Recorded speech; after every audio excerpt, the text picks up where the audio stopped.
Hello, I'm Bret Moss, and you're watching The Defining Moment for Creating the Culture of Conscience. Our guest today is Christine Hassler.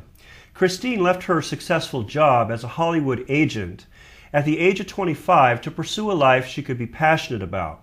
She's an author of 2 books geared for people in their 20s, and her latest is entitled Something Manifesto. Quarter-lifers speak about who they are, what they want, and how to get it. Christine is also a life coach and personal growth counselor. She specializes in relationships, career, and self-fulfillment. She received her undergraduate degree from Northwestern University and has a master's degree in spiritual psychology from the University of Santa Monica. She and her husband, Chris, live in Los Angeles. Christine Hassler, it's a great pleasure for me to welcome you back to The Defining Moment. Thank you so much for being our guest today. Thank you, Bret. I'm happy to be here.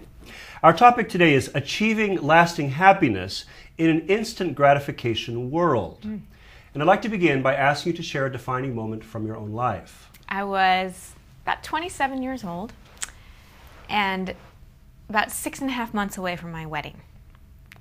And we were in a premarital counseling session.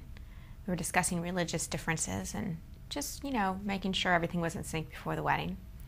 And my fiance walked in. He'd been coming from work.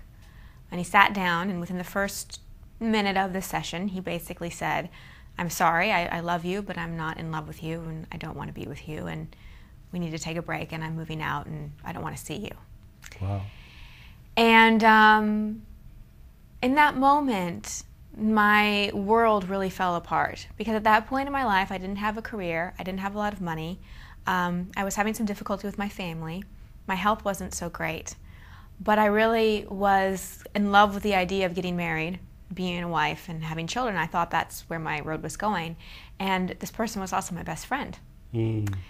And it really was the first time in my life I really experienced shock and despair, and a sense of, I don't really want to be here anymore. Like, I don't even want to live anymore. And I realized when I share this defining moment, people have been through far worse than that, a broken heart. However, for me, in my life, that was devastating to me. And it put me in touch with loss. I'm grateful to never have a parent die or a grandparent that I was close to die. I hadn't even had a pet die at that point. And this was my first instant of loss. Yeah. And what opened up for you in your life as a result of that? So much opened up in my life because of that. First, I learned the amazing power of forgiveness and responsibility. It was easy to make my ex-fiance wrong. It was easy to make him a bad guy, to complain about my friends, to complain about him to my friends, to make myself a victim. I was the one who was dumped. I was left behind. He's a jerk. How could he?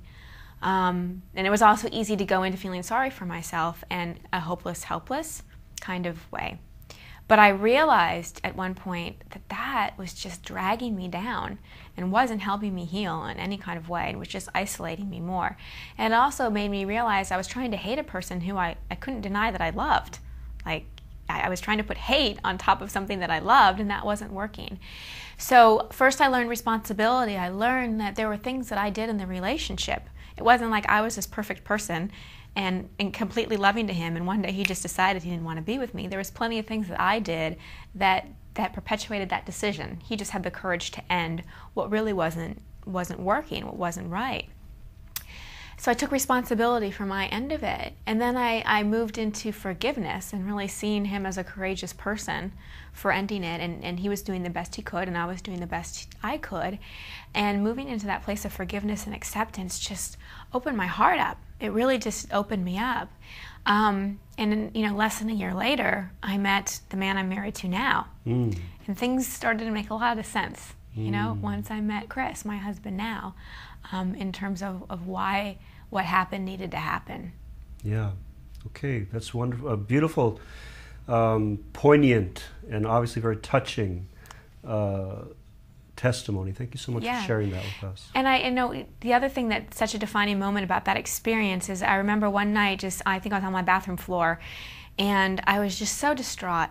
And I said, I made a promise. I was praying, and I said, God, if I ever figure my way out of this, if I ever, figure my way out and create a healthy life for myself again, rebuild my health, mend my heart, get my finances back in order, create a career that I love, I will somehow teach other people how to overcome disappointment. And I had no idea that promise would really manifest in a career that I love. That's remarkable. Thank you so much for sharing that.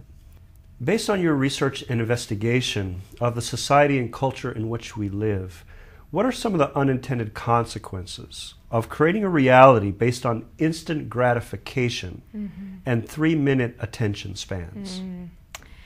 Yeah, the instant gratification we've sort of become addicted to. We live in such a fast-paced society.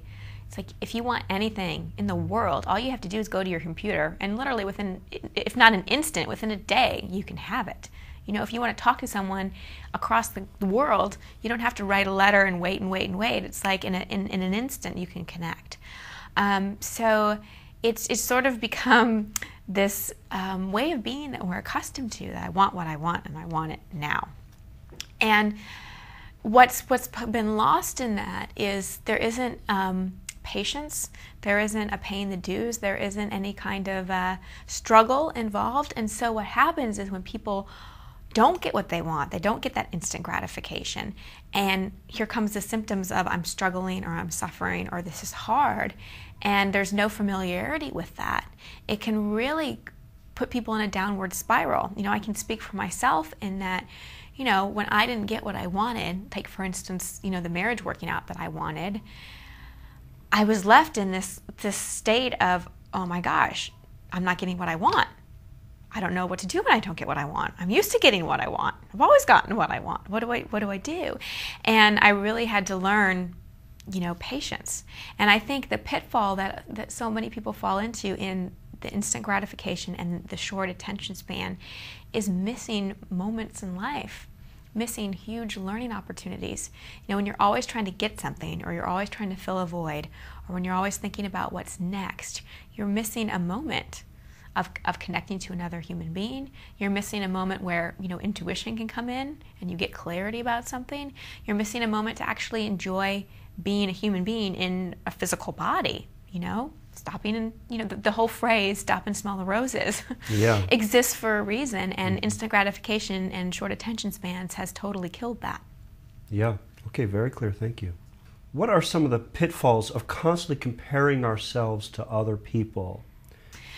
The pitfalls of constantly comparing ourselves to other people, the biggest pitfall is it's a no-win game and a never-ending cycle, because there's always somebody smarter, better looking, richer, funnier, more successful. There's always going to be somebody that's more, better, or different in some way. So it's a game you can never win. So why play anyway? And what it does is it puts us in a constant state of separateness. We're all human beings and we're all interconnected. And when we're comparing ourselves to each other, we're separating ourselves from each other. We're creating that internal competition and judgment of ourselves and judgment of another person. The truth is, no one is more or better. That's only our perception. That's only a judgment. And if we can really see through loving eyes, see through the eyes of God, we'll see that comparison doesn't really even exist. Everyone is their own unique being, but at the same time, we're all so alike in so many ways. And so when someone gets in that cycle of comparison, it's like self-abuse. Really is kind of the best way I can really sum it up, because it's constant degrading of yourself, putting yourself in low ego, or puffing yourself up and putting yourself in high ego and trying to make yourself better than someone, which at our essence none of us really like to do. People might get off on it for a little bit and feel like, oh, I'm so much better, but all of us in our humanness have some guilt associated with feeling better than somebody else. So that comparison game is really just a game. So I encourage people just to get off that court.